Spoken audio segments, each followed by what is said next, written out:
Hi guys, welcome to Starsight. Today we're going to channel some messages about an ancestral pattern that might be showing up in your life. Now, though it's a collective thing, you would have a very specific, individual, singular relationship to this pattern. So it's not enough to just recognize it as, okay, this bit of my life is ancestral, so now I can just do something else. I can let it go. No, we can't let it go because the way it moves through us is very singular and personal and meaningful to us psychically. So we'd have to understand it like we would understand any other wounding and then work to resolve it on its own terms. Just knowing that it's an ancestral pattern is not enough for us to be able to release it. Okay, so hopefully today we'll get some messages that will allow you to understand your particular relationship to an ancestral pattern and then see what you can do about it. Okay, so pick a pile and I'll see you at your reading.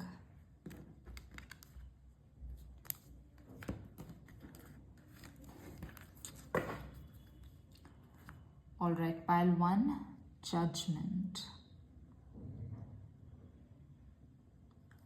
Tuning into the energy here.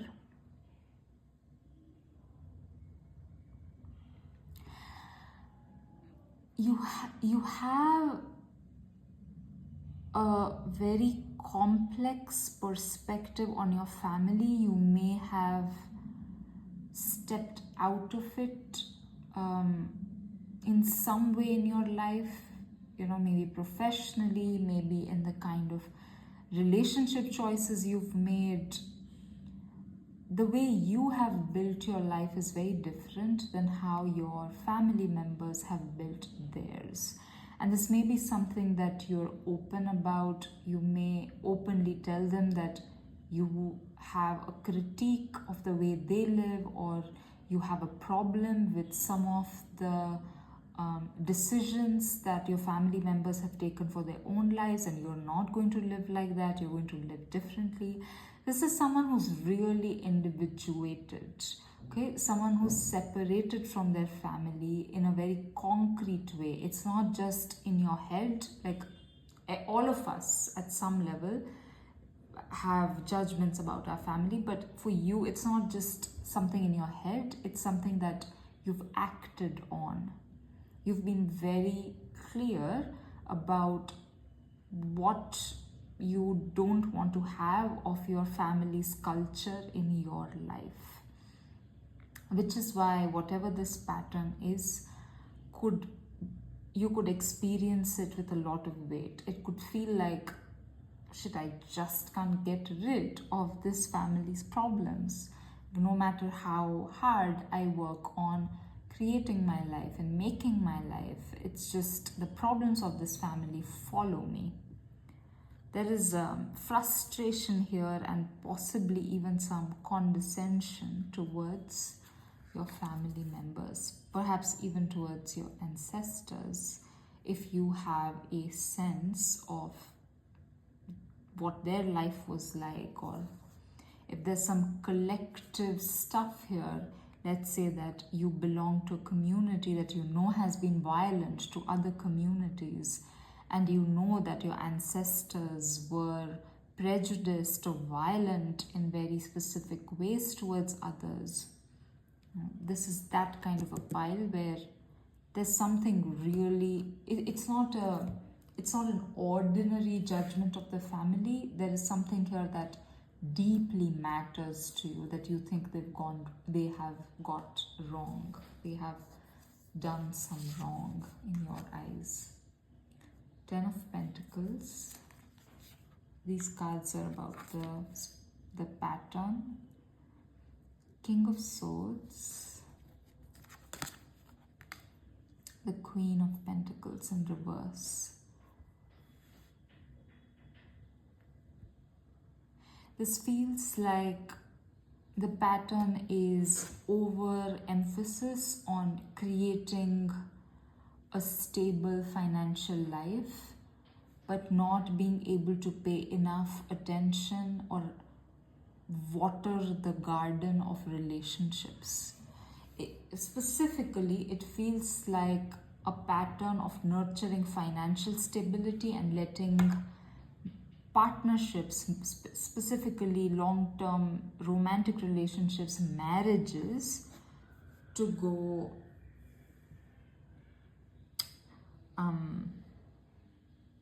sort of deteriorate or just not develop enough. Yeah, it's that kind of feeling.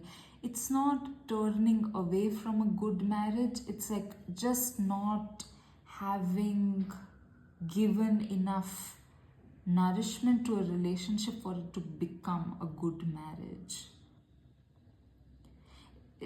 Like, there is a lot of focus on getting married, perhaps on having that kind of a stable container, like we have a house together and we do our taxes together, but actually not watering the relationship at the level of love, at the level of the relationship itself. More like preserving the appearance of a stable container. I don't feel like there is anything heinous here. I don't think it's like mistreating the spouse or making them feel bad. I think it's just like a pattern of not being able to invest emotionally in the relationship, even as one wants the stability of it. And so in your family, amongst your ancestors, there could have been a pattern of loveless marriages. Loveless marriages, but also at the same time wealth accumulation, wealth generation, possibly no divorces, no separations, just kind of a very committed marriage, but committed to lovelessness. Lots of loneliness in this ancestral line. But you know what it feels like energetically? It's like even if you want, you can't give to the marriage. There is some very deep block. I feel this in your energy too. This might be a pattern that you're struggling with, even as you have enough distance from it. You know that, you don't have to live this way, that you don't have to focus so much on wealth generation that you can't water the marriage. But there's a weird kind of block here. Like, even if this person wants to, they can't look at their spouse. I think the problem here is, I'm just going to get some water.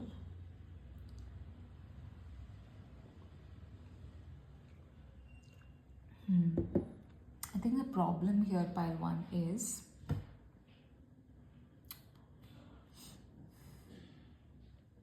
it's choosing the wrong partners. And by wrong, I don't mean people who are not good. I just mean people who are not a good fit. Okay? So choosing partners that fulfill this requirement of stability, they look the part, there is a good matching of surface characteristics. We both want children, we both want to focus on our careers, we both love having a house with a garden, but not having a fit in the sense of passion, or not having a fit even in the sense of the brand of intelligence that you might have. For example, you may be a person who has a very dry kind of a humor, a very bitter kind of a humor, whereas the other person can be very literal, can be very soft, So maybe they don't get it, they don't understand your perspective on life, because our sense of humor is not about making jokes, it's about our approach to life. That's what is at the source of our sense of humor. Just that kind of a thing. It's like the partner looks right on the surface, but the deeper things that you need for a relationship to be alive at the level of love, at the level of passion, that fit is just not there. It's more like an arranged marriage that looks good on paper but then never develops intellectually or emotionally. I feel like you might have moved away from this pattern consciously, in the sense that you would have decided, I'm not going to be in a loveless marriage, and yet you may have ended up choosing partners over time that actually enact this pattern in a way that you did not expect. So you may have chosen a love match, you may have been very careful about the person that you decided to marry or partner up with. There might have been a lot of love at some point, maybe during the honeymoon phase or something, and that you could have interpreted that as, like, see, I am not choosing to be in a loveless marriage. But over time, you also could have experienced this ancestral pattern where it's good on paper, but there's almost nothing inside, like it's hollow from within. Let's see what your guides have to say. The wild rose, do it your way, embrace your uniqueness untamed, heart healing, emotions connection, time eases. First of all, your guides are saying, don't think that you have no control over this. Yes, an ancestral pattern has manifested in your life, but don't feel like no matter what you do, it's just going to be one loveless marriage after another. That is not true. Okay?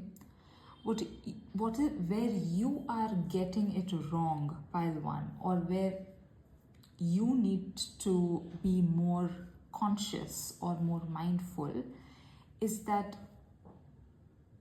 you need to figure out what a loving relationship means to you. Okay? So even if you have decided you're not going to have a loveless marriage like your family, still your definition of love could yet not be individuated, or your definition of love could still be very conditioned and very, very influenced by what you saw growing up. So if you saw your parents not talking to each other, you decided love means talking to each other. If you grew up seeing your parents not traveling together, you thought love means traveling together. But now you do talk to your partner and you do travel together, but you feel nothing for them, or you're not able to invest in feeling something for them. So that's what you need to understand. You need to figure out what a loving, live relationship means to you. That's the thing. It feels like in your life there have been relationships that are just like sort of dead at some level. Like they don't have spirit. Like you don't look at your partner and feel like blood is moving through your body. Instead, it feels like, okay, day's over. Like a kind of depression sets in, it feels like. Like instead of feeling alive, feeling like oxygen returning to you, feel like drained, tired, depressed. And again, this is nothing to do with the person, like there's nothing wrong with them. It's just that both of you are not, it just feels like that spark is not there, because whatever motivated you to choose them, or whatever got you attached to them, that paradigm itself is a conditioned paradigm. It's not quite yours. And so let's say that if I grew up thinking like I want someone who always loves talking to me, and when I find them, it is exciting because I've always wanted that. But if it's not authentically my paradigm, then it's going to exhaust itself. So it feels like something that has happened here. You have picked someone that you fell in love with, but your idea of love itself was still quite conditioned by culture and society and history and your family, others. For you, it's time to think about what love feels like to you. Your guides are also assuring you that there is progress here, that you have already resolved or healed a lot of this pattern, even in deciding, well, you're not going to have a loveless marriage. That itself was a huge step forward. So the fact that this has happened, I mean, in any case, like when a long-term romantic relationship or a serious romantic relationship, especially a marriage, something like that feels dead, it's a huge thing, right? It's a huge event, and it's going to take you time to move through this, pile one. But your guides are here to say, don't despair, don't think of this as your failure. You are moving forward. This discovery was really crucial.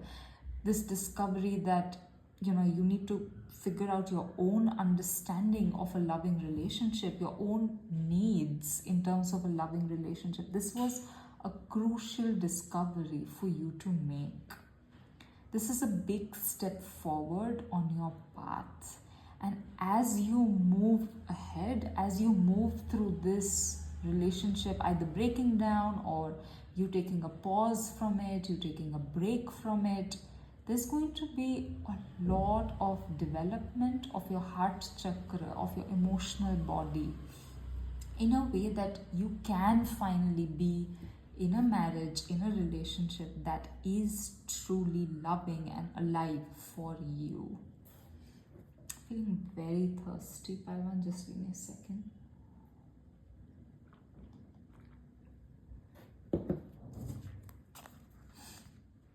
Let's see what your ancestors have to say. Portal Keeper. Radical expansion. They're very much with you in this quest for a good, loving relationship. Not good. It feels like such a team word. I think you're in search for passion. You're in search of banter. You're like, you want a partner with whom things are like there's electricity. And I don't just mean in a sexual way, like in a spiritual way. Like there is tension and electricity, and there's ways in which you challenge each other, and like you never know what's coming, and there are surprises on the way, and even the difficult moments feel energizing. You're really looking for something that fills you up with the zest for life, not just something that feels good and stable and yes, our house is quiet. No, you want something where you don't know what's going to happen tonight. You don't know what you might want to do together tomorrow. From both sides, you want this to be true and exact and loving and exciting from both sides. That feeling, that electricity, like your ancestors recognize your longing, they validate it, and they're affirming that you're on the right path here. That you are, in fact, working actively to resolve this ancestral pattern in your life. And they are very confident that you're going to be able to do so. The portal keeper is literally that portal through which one walks and their entire life is changed, and radical expansion that speaks for themselves. You are truly inaugurating a new relational template for your ancestral line, pile 1. But for the time being, as you work through relationships in the past or the present relationship that hasn't worked out, it's going to be a little sluggish and a little tricky. Keep at it. That's the thing, you don't need to settle. You do not need to settle. If these are the kinds of thoughts and doubts that you have in your mind, like, well, it's always going to be loveless in some way, marriages always fizzle out at some point, what's wrong with this one, better a devil that I know than a new devil, your ancestors and your guides are stepping in to say, you do not need to settle. If your current relationship does not fill you up with passion and joy, it is okay to let it go. It is okay to learn from it with the faith, with the confidence that you will manage to find and cultivate and live in a relationship that is what you want. Passion and electricity and life that is available to you. All right, pile 1, that's your message. Sending you a lot of love.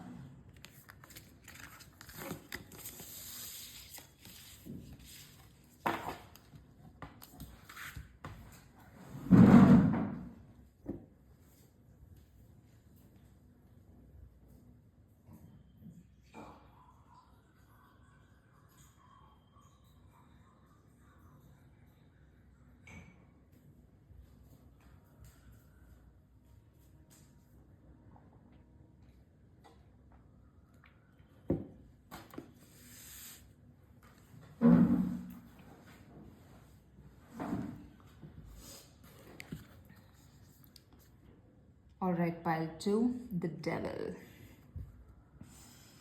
Tuning into the energy here.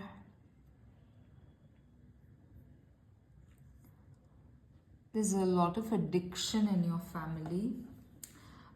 This could be addiction to substances, of course, but it could also be addiction to food, money, power. I'm seeing like family members who are constantly bragging, who are, in continuous dick contests with each other.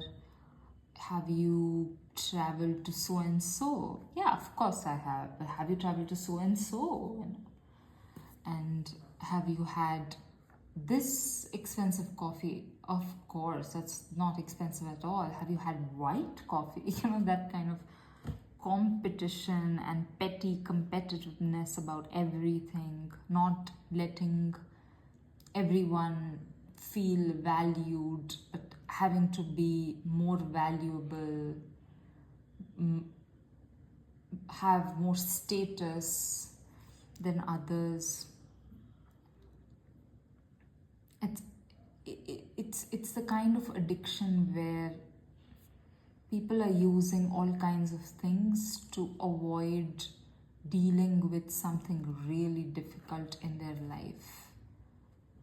Though when you just look at these people from like on the surface, it would seem like nothing bad has ever happened to them, that they've always been fine and they've always been assholes. But there is something there psychically for them that they are not able to deal with, that you may not know about. In any case, I feel like whoever these individuals are in your family, they've been very unfair to you. They could have been quite violent to you. You may have suffered very deeply at the hands of your family members. It could be, in all kinds of ways. Like, they may have denied you resources, or they may have undermined your self-worth. They may have discouraged you from pursuing your purpose, your passion. They may have kept you tied to them in some way, effectively blocking your progress or not letting you leave. It feels really serious. The effects that they've had on you, they're not just psychological, they've also actively interfered in the unfolding of your life.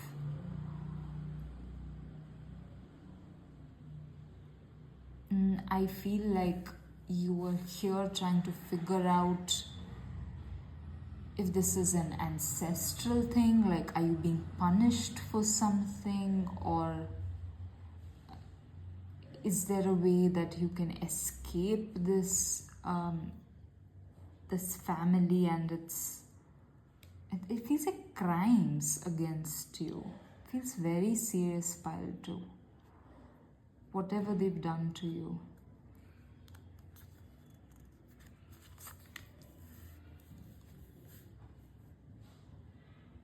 You might even be here for another family member who's also suffering like you. Let's say that you are the eldest daughter and you suffered very much, and now you're worried about your sister suffering similarly. The Star in reverse. The 8 of Pentacles.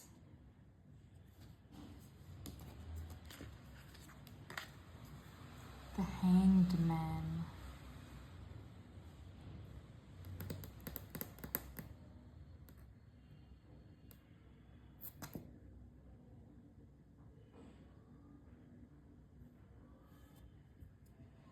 There is something very slow and measured about you. You may also have a kind of intelligence, a kind of communicative pattern, or just like relational intelligence that is very unique in terms of your family. Like from the very beginning, you could have known how to balance things out. Like if someone is yelling, you'd know to de-escalate the situation rather than yell back. But your particular brand of intelligence involves a kind of passivity, a kind of retreating. Like you understand the value of retreating, you understand the value of being quiet when everyone's yelling, or being slow in your decision making when everyone is dancing on your head. Like you really understand the power of slowness and passivity and quietness. And this is something that your family absolutely doesn't understand. I feel like there's a lot of chaos and noise in your family. And I think this has led them to misinterpret what is your strength, what is your soul strength, your soul gift, as a weakness. Like, oh, pile 2 never knows what to do. Pile 2 takes so much time to decide what they want to do. If you yell at pile 2, they're just going to take it. They're not going to fight back. Like they are a coward, or they just don't have the strength. They don't have guts. That's what I'm hearing. This is a very Indian thing to say. So and so does not have any guts. I mean, I don't know if this is also something people in other countries and cultures say, but I know this about India. And it means a very particular thing. Like this person just does not have enough mental, physical, energetic, spiritual power to say what they want to do and then do it. Like they don't have enough, we say in Gujarati, they don't have enough water in them.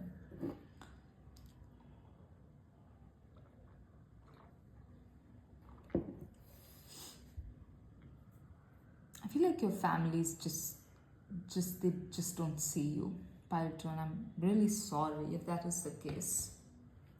Like they just don't see you, and what is your strength is completely misinterpreted as a weakness.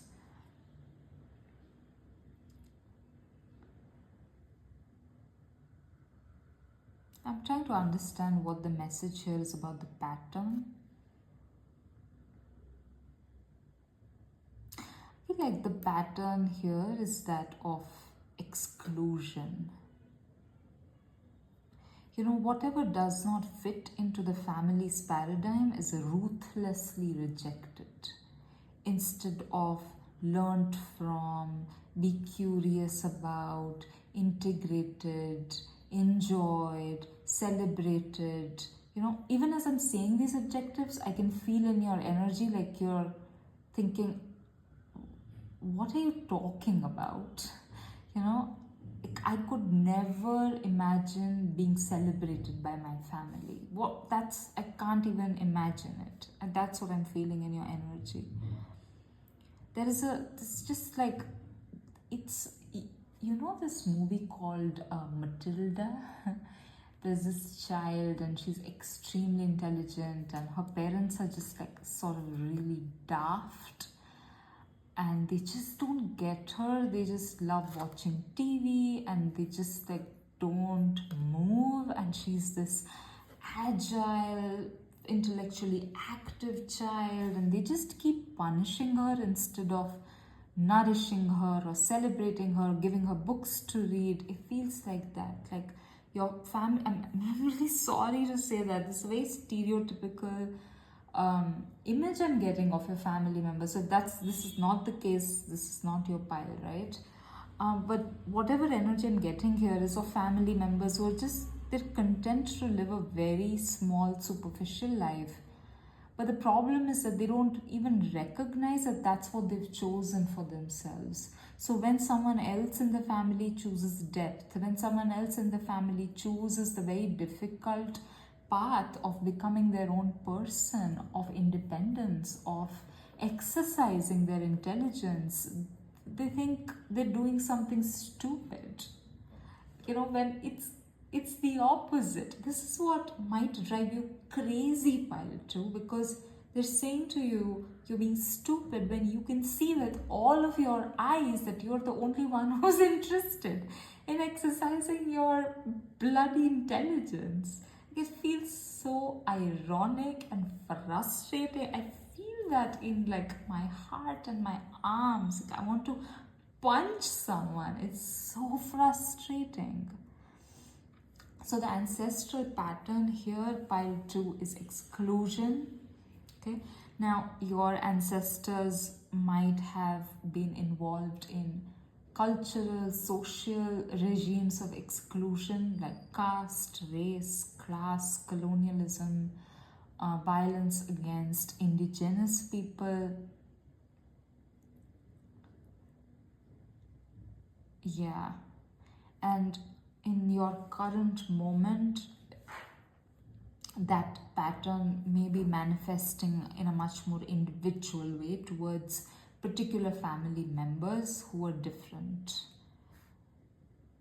This feels entirely in terms of like your intelligence is very different, but it could also be something like gender or sexual orientation or career path.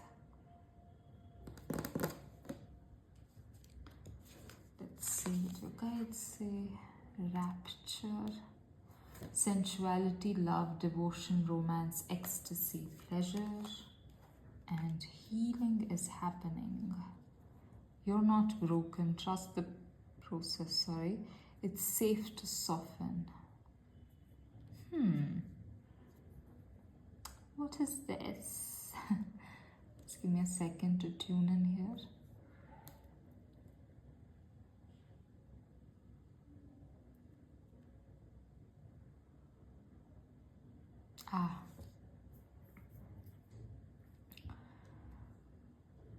Okay. Your guides are saying, pile 2, that you need to stop struggling with your family. They're not going to get it. There is something in you that keeps hoping that you'll be able to show them the truth, that you will be able to show them the value of your intelligence, and they're just going to wake up one day and know that they've been terrible to you.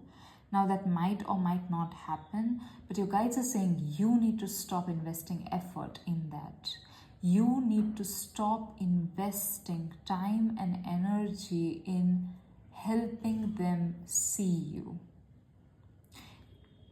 This might creep in all kinds of ways, like in your head you might think, I've accepted that they're never going to see me, but then you tell them something particular about your life, hoping to elicit a reaction of, wow. And that's very, very natural, especially if these are your parents. It's really natural to want them to see your accomplishments for what they are, especially when you've worked really hard for them. But your guides are saying, that's not going to work. You need to focus on yourself. You need to extricate yourself from the cage of their perception and focus on self-love.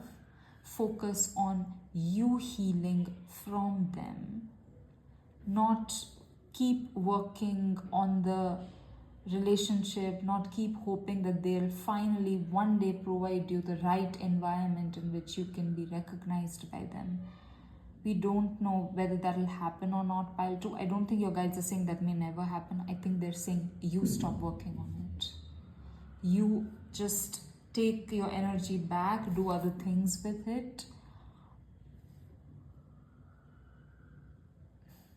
Because what's happening? I feel like this is also then extending into other relationships in your life, where you might be, this is where you might see the pattern where you keep falling in love with people who are also into exclusion, who also don't see you, who also don't recognize your intelligence, who also, where you are separate from them, they think you are wrong, who don't know how to integrate, who don't know how to celebrate difference, who don't know how to learn from it. And so you end up in relationships, even with friends, I think, where you have to constantly show yourself to them. You have to constantly work on making sure that they see you. Now, all of this needs to stop, your guides are saying. You cannot be around people who don't see you. You have to stop, you have to walk away. You have to learn to see yourself so that when there are people around you who don't see you, you don't have to wait around for them. You would just immediately recognize it, because you know what being seen feels like, because you see yourself all the time. And so when you're not seen by others, you know that immediately and you walk away. There's no waiting, there's no working on the relationship.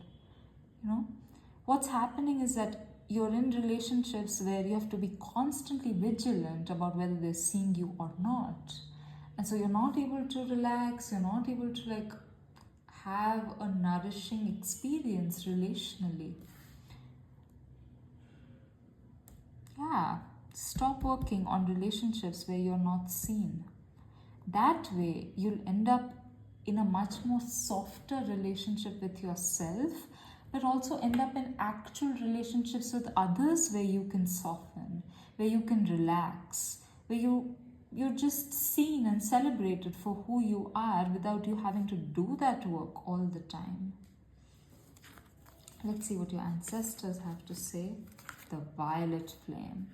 It's a really good card to have here.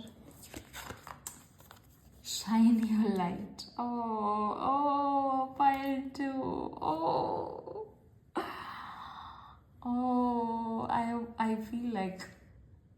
I feel so much love for you.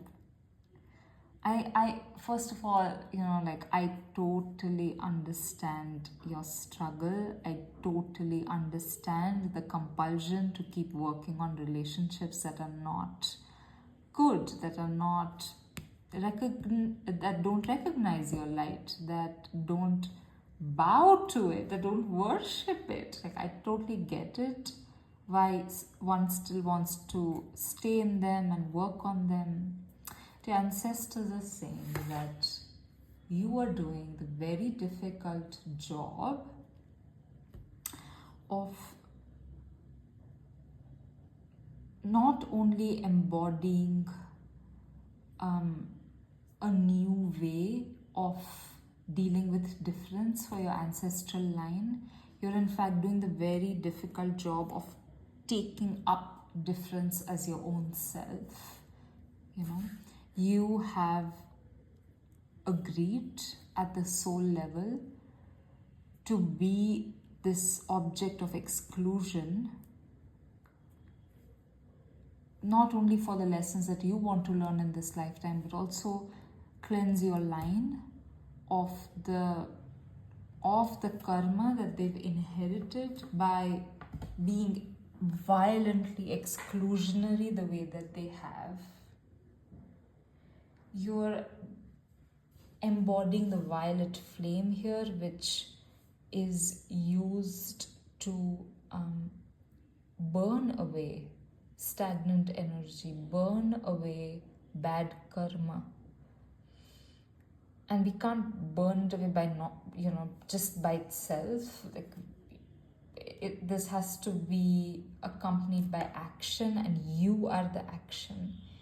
You are the action through which this violet flame can cleanse your ancestral line. You're doing something huge for your ancestral line, and I know that it's very fashionable right now to say that I am breaking the pattern, but you really are. You really are.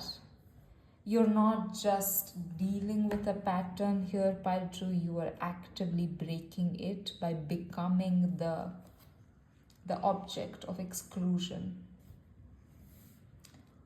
But what's now needed is, you don't need to keep working on the family. You don't need to keep working on the line in that kind of a direct way. Now you work on yourself. That's going to be the thing that changes the line.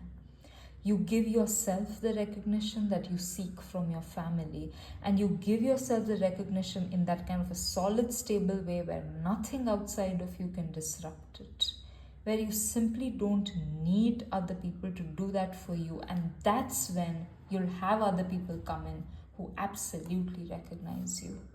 Shine your light. 4141 on my phone as I record this.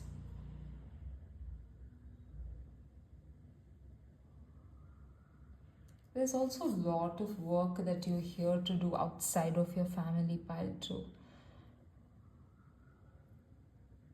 In fact, whatever you're learning, you have learned and are learning from the way that your family deals with you, there might be something there that you turn into service for the world, like you might become a therapist, or you might become a healer for children who have been neglected by family.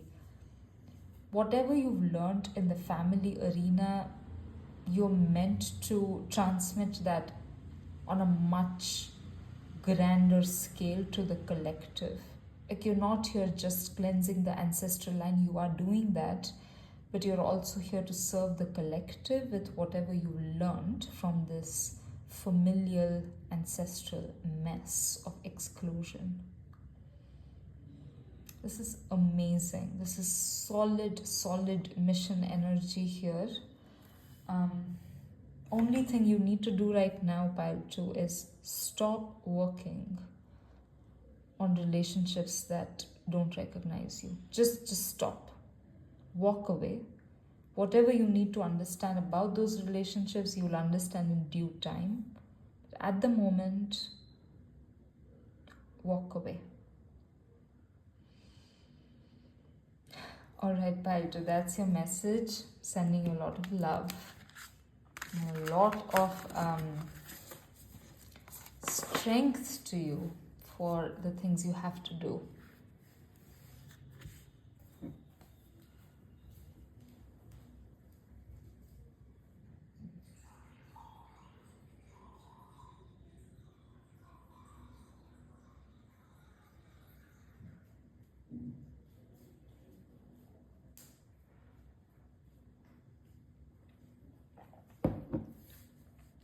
Guzzling water.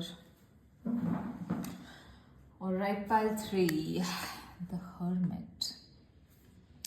I love this card in this deck. Just stare at it for a couple of moments and see if any messages are coming to you.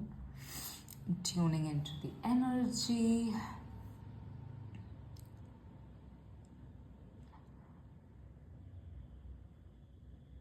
Confusion is what I'm feeling. Confusion about your professional path.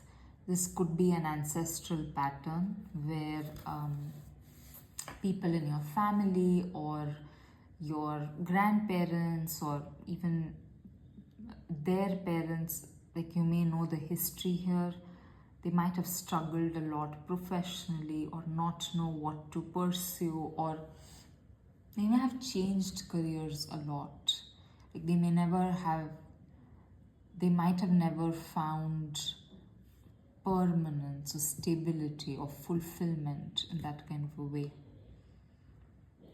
And I feel like you're experiencing this very acutely right now. So if that's not happening for you at the level of your professional path, this might not be the pile for you.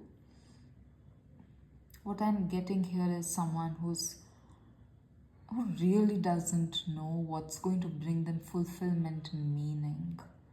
You may have tried a couple of paths or maybe more than two. Like you may have tried several paths and they all feel somewhat hollow to you, empty to you. Like it's just not right. It's just not what you want to do.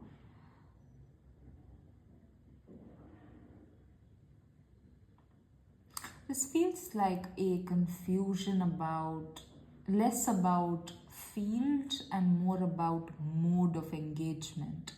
So you could have tried intellectual jobs, realizing maybe a practical job would be better, and then you've tried practical jobs and then missed the intellectual bit, or you're doing practical jobs and felt like you wanted to do managerial jobs, and then you were doing managerial jobs and you thought, well, I'd like to do some leadership stuff. It's like that kind of a thing. I feel that possibly you know what field you want to work in, but you don't know what you want to do in it.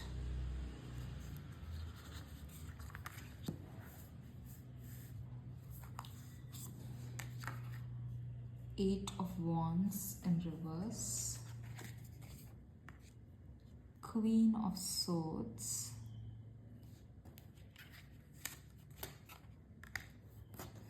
The Eight of Swords in reverse. There's a lot of thinkery happening here. Think. And it does not feel like it's a good, nourishing kind of thinking. It feels like thinking yourself raw and bruised kind of thinking.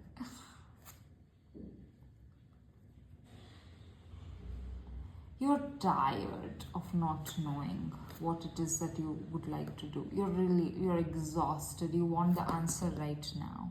Give it to me right now. Or I can't stand one more minute of it.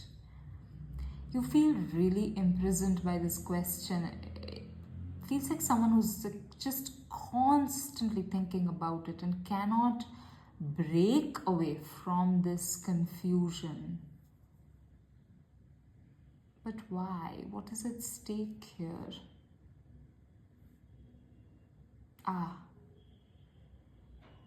You're being very mental about this, pile 3. And what I mean by that is you're thinking about it, but you're not feeling your way through it. You need both.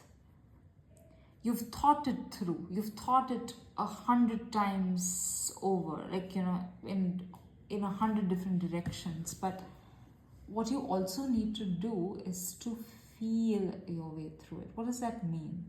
Let's say you have two options.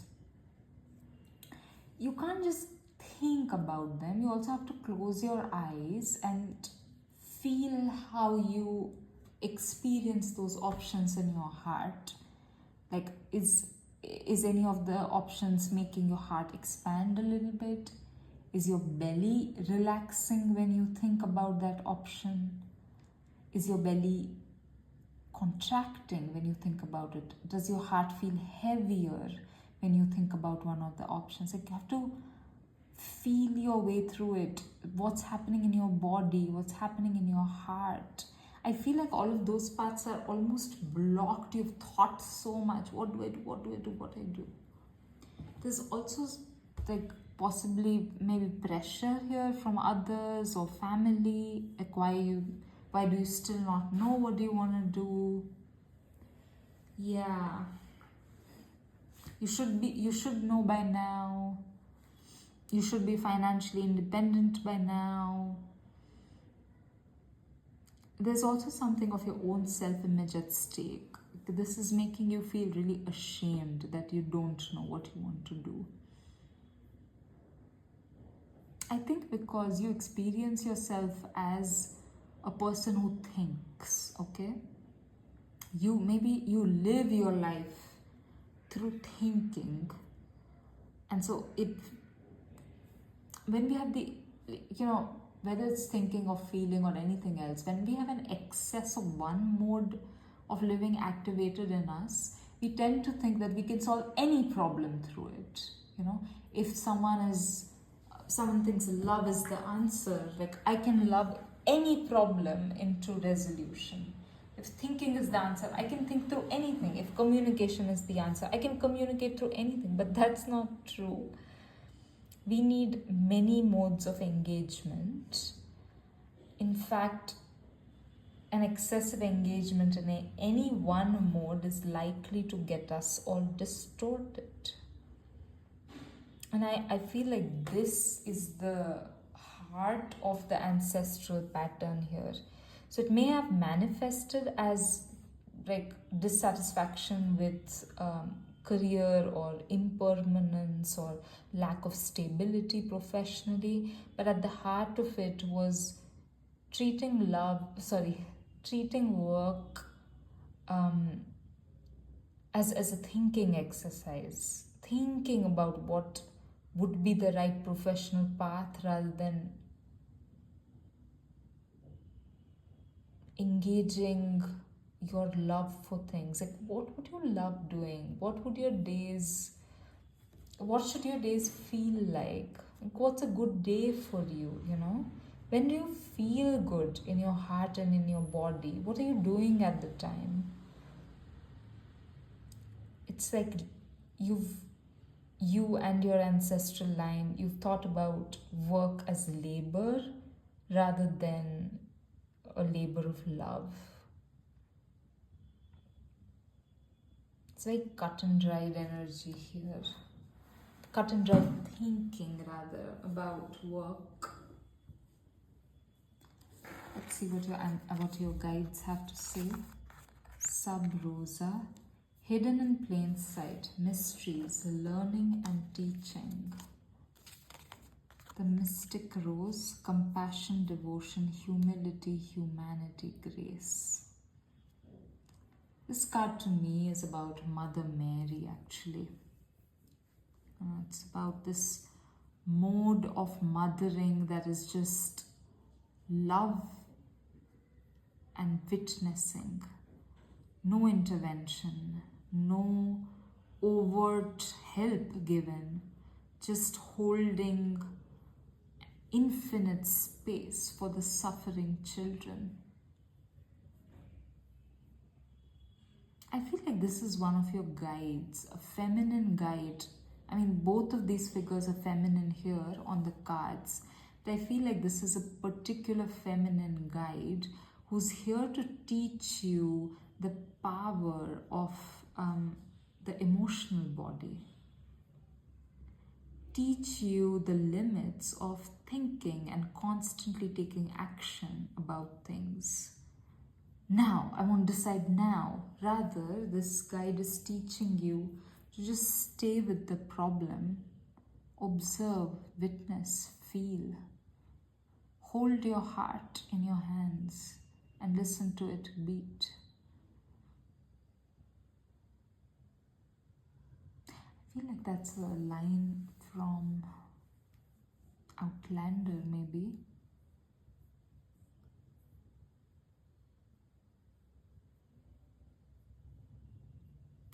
Outlander, the protagonist is a nurse and then a doctor.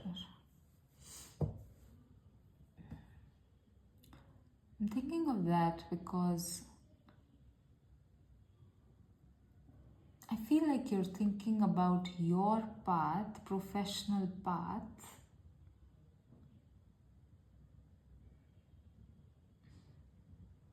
in terms of what you would be good at rather than what would feel good. You see the difference, pile 3? Yeah, I could be really good at writing books, but maybe it doesn't feel good. What feels good is cooking. I could be really good at cleaning, but what feels good is writing a book. It's that kind of a thing. You're encouraged to recognize and notice what feels good, not just what you are good at. Claire was a nurse because she really enjoyed it. Even in the midst of really brutal war and injuries and amputations at a time when there wasn't anesthetic help or, like proper, or at least the drugs we have right now, she had to witness so much agony and such difficult situations, but she enjoyed the work of healing other people's bodies.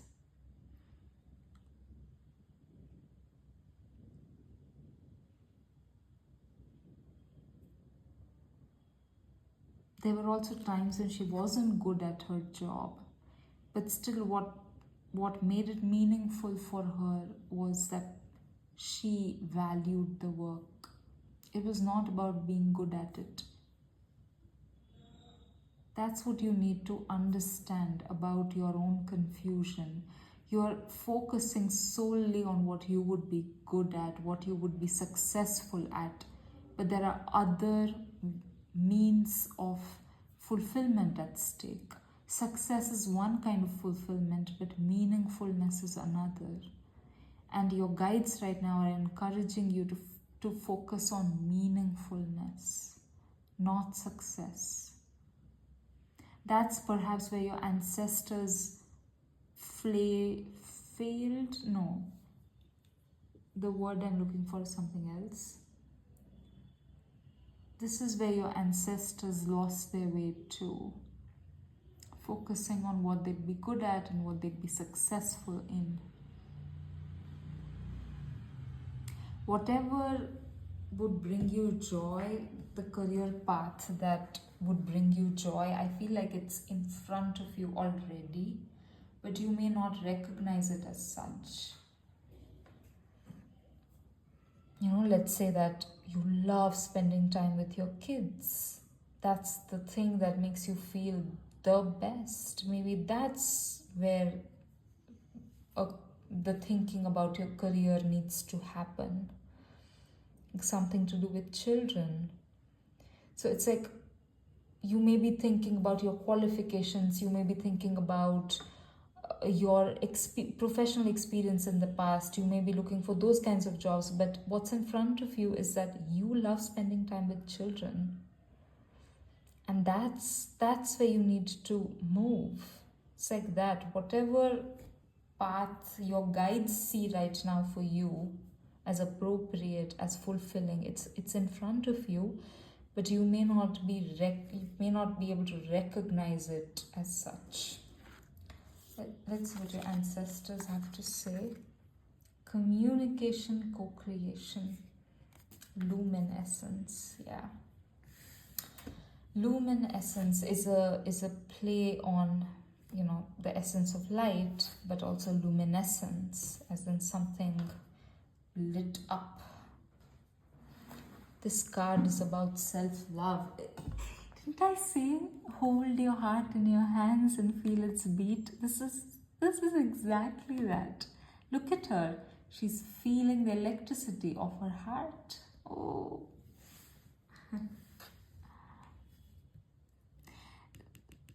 Your ancestors are right here with you. It's almost like you're doing this and they're standing behind you, like this, holding your heart with you. You're very close, pile 3, to cracking this problem. It, in fact, like from their side, it doesn't even feel that heavy. It doesn't even feel like, oh, this big burdensome ancestral pattern, when will it end? In fact, it feels like, you're doing it. You're right there. You know, this card here, for example, hidden in plain sight. You're right there. It's right in front of you. Don't push yourself, okay? Like what I was experiencing earlier, like I need to know this minute. Don't do that, pile 3. I know it's hard. I know it's hard. Yeah? Don't push yourself to figure it out in the next minute. Just be with yourself right now. Do the things that make your soul sing. Because that's where your answer is. Do that. Be with your own heart for a bit, not with your very advanced thinking mind. Be with your heart for a bit, and you'll have the answer emerge organically and simply and easily in front of you. Your ancestors are right there with you.